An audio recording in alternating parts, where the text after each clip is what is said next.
ICC পুরুষ টি-20 বিশ্বকাপ 2026 উপলক্ষে ভারতে বাংলাদেশ জাতীয় ক্রিকেট দলের নিরাপত্তা ও সুরক্ষা নিয়ে বাংলাদেশ ক্রিকেট বোর্ডের উত্থাপিত উদ্বেগের বিষয়ে আন্তর্জাতিক ক্রিকেট কাউন্সিল থেকে আনুষ্ঠানিক জবাব পাওয়া গেছে।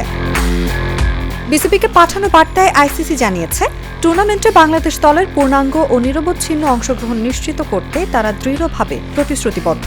নিরাপত্তা সংক্রান্ত যে উদ্বেগগুলো বিসিবি প্রকাশ করেছে সেগুলো সমাধানে বিসিবির সঙ্গে ঘনিষ্ঠভাবে কাজ করতে আগ্রহী বলেও জানিয়েছে আইসিসি। একই সঙ্গে ইভেন্টের বিস্তারিত নিরাপত্তা পরিকল্পনার অংশ হিসেবে বিসিবির মতামত ও প্রস্তাবগুলো গুরুত্ব সহকারে গ্রহণ ও বিবেচনা করা হবে বলে আশ্বাস দেওয়া হয়েছে। এদিকে গণমাধ্যমের একটি অংশে প্রকাশিত কিছু প্রতিবেদনে দাবি করা হয়েছে যে এই বিষয়ে বিসিবিকে নাকি আইসিসির পক্ষ থেকে আলটিমেটাম দেওয়া হয়েছে। তবে বিসিবি স্পষ্টভাবে জানিয়েছে, এই ধরনের দাবি সম্পূর্ণ মিথ্যা, ভিত্তিহীন এবং আইসিসির সঙ্গে হওয়া যোগাযোগের প্রকৃত বিষয়বস্তু বা ভাষার সঙ্গে কোনোভাবেই সঙ্গতিপূর্ণ নয়। বাংলাদেশ ক্রিকেট বোর্ড পুনরায় উল্লেখ করেছে যে বাংলাদেশ জাতীয় ক্রিকেট দলের খেলোয়াড়দের নিরাপত্তা, সুরক্ষা ও সামগ্রিক কল্যাণই তাদের সর্বোচ্চ অগ্রাধিকার।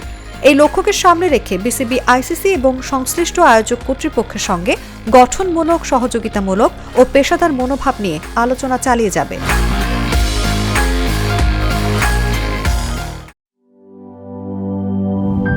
Mr. New